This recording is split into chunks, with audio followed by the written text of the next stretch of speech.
While therefore the noble consciousness behaves as if it were conforming to the universal power, the truth about it is rather that in its service it retains its own being for self, and that in the genuine renunciation of its personality, it actually sets aside and rends in pieces the universal substance. Its spirit is a completely disparate relationship. On the one hand, in its position of honor, it retains its own will. On the other hand, it gives up its will, but in so doing, it in part alienates itself from its own inner nature and becomes utterly at variance with itself, and in part subjects to itself the universal substance and makes it completely at variance with itself.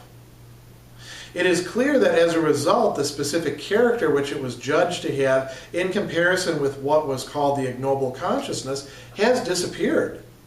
And with it the latter too. The ignoble consciousness has achieved its purpose, that is to bring the universal power under the control of being for self.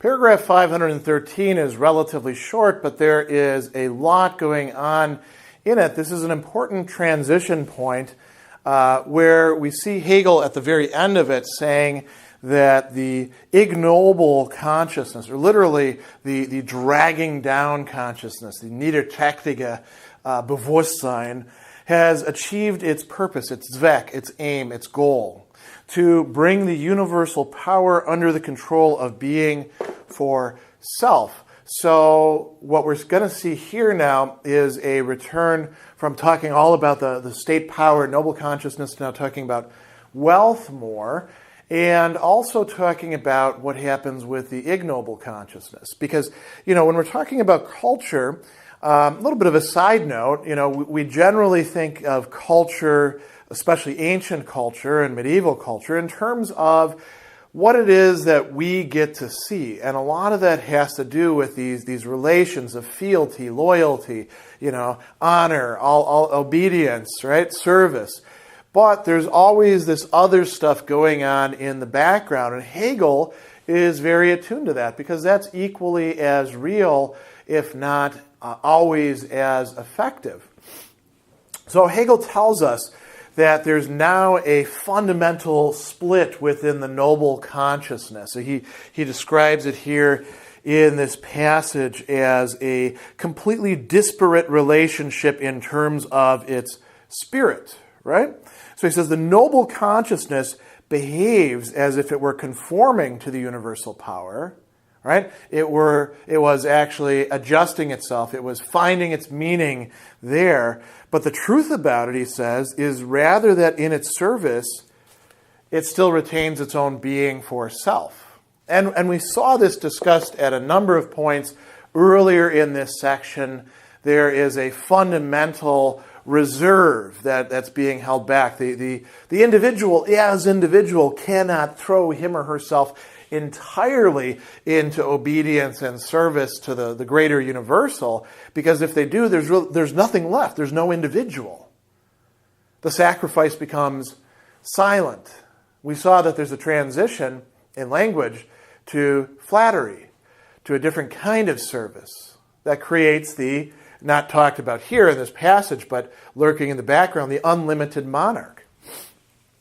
So what's happening here with the noble consciousness? He says, the truth about it is that in its service, it retains its own being for self, and that in the genuine renunciation of its personality, so it's not just being self-serving.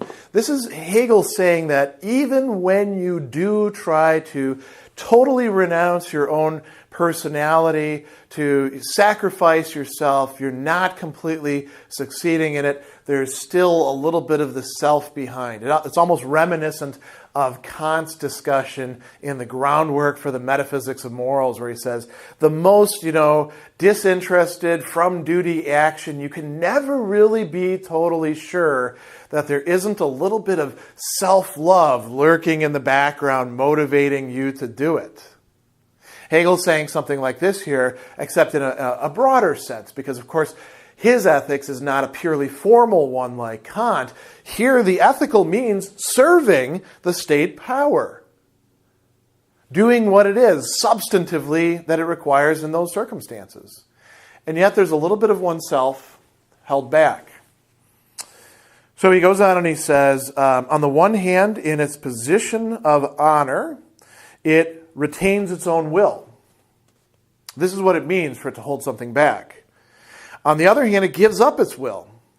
Now notice what he says next. In doing so, it alienates itself from its own inner nature and becomes utterly at variance with itself. We have not only a tension here, we have really a contradiction, an antithesis in the strongest sense of the term, an opposition within the very heart of the person. And this is why the noble consciousness can vacillate back and forth, not vacillating about whether it should act or not. It is acting, it is sacrificing, it is doing service. But vacillate about whether that is truly self-motivated, which it doesn't want it to be, or motivated towards the greater good of the whole, of the universal. It questions its own motives. Why does it question its own motives? Because its own motives remain questionable. And it knows that there's still something of its own will held back. It can sacrifice that over and over again. Hegel talks about this in a very punctual way, but we might think about this vacillation, this going back and forth, as occurring over and over again, where a person recommits themselves and says, all right, I found this little reserve of myself. I'm going to also devote this. I'm going to devote this. I'm going to devote this. This not only happens in terms of, say, a political community and its ruler, but also in terms of, religious traditions and philosophical traditions, where the care of the soul is the object. You find a little bit more of self-love in the bad sense, sacrifice that. But you're still going to find some residue of that. And the question is, do you ever reach a point where you start to say, well, I'm not going to get rid of this. As a matter of fact, I ought to hold something back for myself. I ought to think not just about the sovereign and the society, but about my own self, or about those closer to me. So he goes on and he says, we've got it alienated itself from its own inner nature, right? And he says, it in part subjects to itself the universal substance, and it makes the universal substance at odds, in variance with itself, right? The unlimited monarch, in a certain sense, can become opposed to the general good of the state. And this is indeed what we see happening over and over again. Civilization after civilization that goes through this dynamic. You pool your power, not only, arms and economics, but what we might call cultural power, the power of attention, the power of language, into the monarch, and the monarch discovers that he or she really is in charge. This is where character gets tested the most and often is found failing, isn't it? And these can be at odds with each other. And we see societies go through this sort of process where they have to sort this out, and they realize that there is a contradiction. So, the British found an issue, and it led to a revolution. The French, likewise, later on, found themselves deposing their monarchy, their absolute monarchy. Other countries went through a more constitutional process, right? We even see this as a problem recurring today, the kind of variance between the general good of the state and the more and more unlimited powers of the ruler. Whether we're looking at, totalitarian societies in which there definitely is a cult of personality, or whether we're looking at liberal democracies which have a very strong figure in charge. If you think about our current, presidency, and the fact that over really the last 40 years or so, executive power has been growing and growing and growing in relation to the legislative and judicial powers, and how many affordances over not only economics but life and death have been given to the person who happens to occupy that spot for 4 or 8 years, we might see a similar antithesis going on as well. But returning to what Hegel is talking about here in this historical development, he says, we reach a transition point. It's clear, he says, that as a result, the specific character which it was judged to have, what's it? The noble consciousness, in comparison with what was called the ignoble consciousness, has disappeared. So what do we mean by saying it's disappeared? The specific character, what was distinguishing the noble consciousness from the ignoble consciousness, was this service, right? This taking on whatever came to it and saying okay to it and not holding something back, because it is holding something back. So what is this saying? Everybody across the board is holding something back, is behaving in a somewhat self-centered way, we can say. Well, that changes things. So now we can no longer distinguish between the noble and the ignoble consciousness. But Hegel goes further. He tells us that with this, not only has the distinction disappeared, the latter, the ignoble consciousness, has also disappeared. Maybe the ignoble consciousness is not as ignoble as we had thought. And we reach the point now where, again, he says the ignoble consciousness has achieved its purpose. How has it achieved its purpose? Was it behind the scenes, messing around? Oh, I'm going to set this up so that, this dynamic plays itself out. No, Hegel doesn't think it works like that. But the ignoble consciousness now has managed to reappear in history as not being quite so ignoble, as perhaps serving some sorts of goods, even though it's self-centered. So how has it done this? It has managed to bring the universal power, he says, under the control of being for self. Being for self in terms of the unlimited monarch, or being for self in terms of the noble consciousness, now consciousness.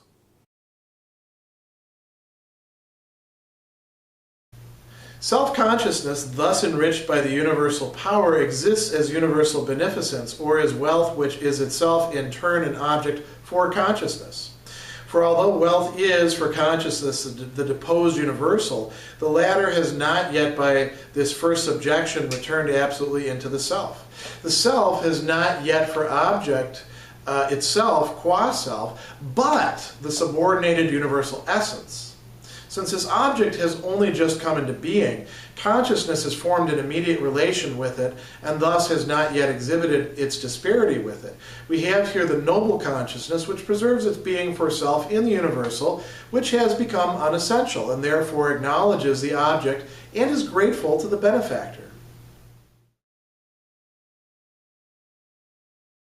Paragraph 514 is another short paragraph, but I think a very difficult one for people to wrap their heads around and figure out exactly what's going on here. So there's a tendency when you're reading Hegel to sort of pass over those and think that it'll make itself clear in the end, I'll come back to it later. But we really do want to concentrate here on what Hegel is saying so we can try to make sense of it. And so he's talking here with a few different terms. There's self-consciousness and wealth, right, that are coming into the fore. And I think we want to be careful in distinguishing, well, what aspect or what shape of self-consciousness are we talking about here? Because ultimately, we're going to hear him talking about the noble consciousness, which is undergoing this important transformation at this point. So he says, self-consciousness thus enriched by the universal power. How is self-consciousness enriched by the universal power? Right? That's where we should stop and ask. So, do we mean in a sort of metaphysical sense? Do we mean in a cultural sense? It's been accorded a kind of importance. Do we mean very literally that the universal power is not just giving it honor, but giving it money? What was the universal power? It was that of the state. But now the universal power is turning out to be wealth. And remember that when Hegel talks about wealth, he doesn't just mean money in the bank or gold or, lands or things like that. He has in mind a much more active, dynamic conception of wealth as circulating, as operating through exchange, as something that you can't quite pin down. Hegel was conscious of, the development of political economy, but he's not attempting to provide you with a political economy at this point. Rather, he's talking about wealth in the sense that he means as something like a social force. So he says, enriched by the universal power, self-consciousness exists as universal beneficence. Now, this is another interesting aspect of wealth, right? If you have wealth, one of the peculiar things about it is that you can bestow it on somebody else. You can share it with somebody else. And it could be real property, right? Hey, come and live on my land. Or take this clothing. But it could also be creating the very opportunity. I mean, I don't think Hegel has in mind, micro-lending or anything like that, but that wouldn't be so far from what we're talking about here. The creation of opportunities for agency, for enjoyment, for generating something that then goes on to other people. So Hegel says that this is wealth, right? Self-consciousness, he says, exists as universal beneficence, or it is wealth, which is itself in turn an object for consciousness. So it is wealth, and at the same time, in that being, that wealth is an object, a Gegenstand for consciousness. It is something that consciousness can think. And behind the scenes here is the possibility of alienation. You are not just your wealth, but your wealth is you in a certain respect, because it has to do with what you can do, how you can show beneficence, and yet it's detachable from you. We could go on and on these sorts of points.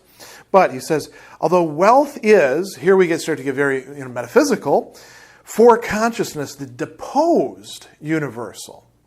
Remember back to earlier on in this where we had the two universals, right? The universal of state power and then the universal of wealth. And wealth ended up going into the background. It was an essence. It was the Wesen, that which is important, which, has being. But state power was where all of the development was taking place. Now wealth is showing back up again. It says, wealth is the deposed universal, but the latter, what is the latter? The deposed universal has not, by this first subjection, returned absolutely into the self. Wealth isn't quite aware of what wealth is at this point, nor is the self-consciousness that is engaged with wealth fully in the know about what it is and what this object is. So wealth is this deposed universal. He also calls it a subordinated universal. A little bit later he says, the self has not yet for object itself, qua self, but instead it has for object the subordinated universal essence. Right? And just remember a little bit earlier, not just a few paragraphs back, Hegel talked about a will which is subordinated to other wills. Here we're talking about wealth as being a subordinated universal essence. Anybody can use it as they see fit, as they think it ought to be used. So he goes on and he says, since this object has only just come into being, consciousness has formed an immediate relationship with it, right? An immediate relation. Immediate means that it's not fully understood. It's not fully worked out. So he says, thus has not yet exhibited its disparity with it. So what we have here is the noble consciousness, which preserves its being for self in the universal, which has now become unessential. So we have an unessential universal, and noble consciousness is once again, being noble and identifying itself with it, and its being for self is now connected with the wealth. Hegel talks here at the end about gratitude towards the benefactor. And so who is this self-consciousness that is universal beneficence? Well, that's a question that's not actually resolved in this passage. Is it the absolute monarch? I don't think so, although she could certainly be bestowing things. Rather, it's whoever has the wealth to be able to bestow. The noble consciousness now finds itself receiving something different than just honor, but there is still some gratitude. He says it acknowledges the object and it's grateful to the benefactor. So what we have here is an important transition point that is taking place within this stage of the dialectic. Wealth already contains within it the moment of being for self. It is not the selfless universal of state power or the naive inorganic nature of spirit. It is state power which wills to hold its own against those who would take possession of it for their own enjoyment. But since wealth has merely the form of essence, this one-sided being for self, which has no intrinsic being of its own, but is rather the canceling of it, is in its enjoyment the essenceless return of the individual into himself. It therefore itself requires to be ensouled, and the movement of its reflection consists in this, that wealth which is only for itself develops an intrinsic being of its own. That instead of being a cancelled essence, it develops an essential being. It thus receives within itself a spirit of its own. Since the form of this movement has already been set forth in detail, it is sufficient here to characterize its content. Paragraph 515 is a fascinating passage, and there are a few, you might not say outright mistakes, but infelicities of translation here in the Miller text that I do want to call your attention to, because you could get the wrong impression about what's going on and not see how important the transition that's being described actually is. So he says, wealth contains within it the moment of being for self, right? And he contrasts it here against what he calls the selfless universal of state power and the naive inorganic nature of spirit. He says state power wills to hold its own against those who would take possession of it for its own enjoyment. We've already talked about that. Wealth doesn't do that. Wealth will allow itself to be used by whoever. It will subordinate itself to somebody's will, to their choice, even to their arbitrariness, their willkür, right? And in doing so, it is able to do something different. It's able to offer something more, you might say. So he says, wealth has merely the form of essence, right? Wealth is Wesen, and we've talked about this quite a bit. Now, here's where it gets particularly interesting. He says, since wealth has merely the form of essence, this one-sided being for self, which has no intrinsic being of its own, it has sein für sich, but not sein an sich, right? Being in itself, intrinsic being. He says it's rather the canceling of it. And here is where I want to call attention to the German, right? So this canceling is actually Aufhebung. That's a very important term, right? It never means merely canceling, merely negating, merely getting rid of. There's always a transition and an integration into something higher, right, in the Hegelian dialectic. So he says it's the canceling of it, right, of this being for self, of this one-sided being for self.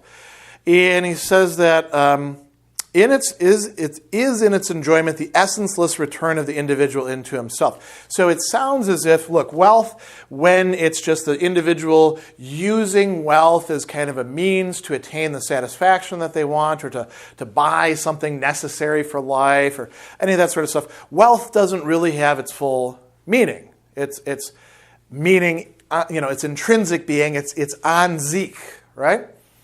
It has its for itself. But notice that its for itself is one, you might say, of a different kind of service than we've been talking about in all the paragraphs. An adaptability, a usability. Now he says, wealth, he says, it therefore itself requires to be ensouled. Ensoulment is translating Belebung here. being given a liveliness, we could say, right?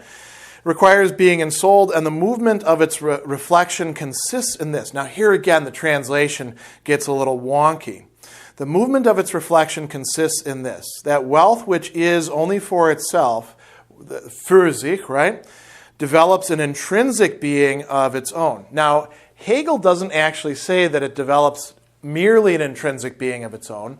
He says that it develops an an und für sich sein. That is an in and for itself being. So both intrinsic and for itself, right? Bringing these together. Not merely shifting from the for itself to the in itself. How is wealth going to do that? He says, instead of being a canceled essence, and again, canceled, Aufhebung, aufgehobene, right? Instead of being an aufgehobene Wesen, he says it develops an essential being. No, it becomes an essence. There isn't a difference here between the canceled or sublated or transcended essence and the essence that it becomes. This is essence becoming essence, showing what its essence is, revealing itself to us.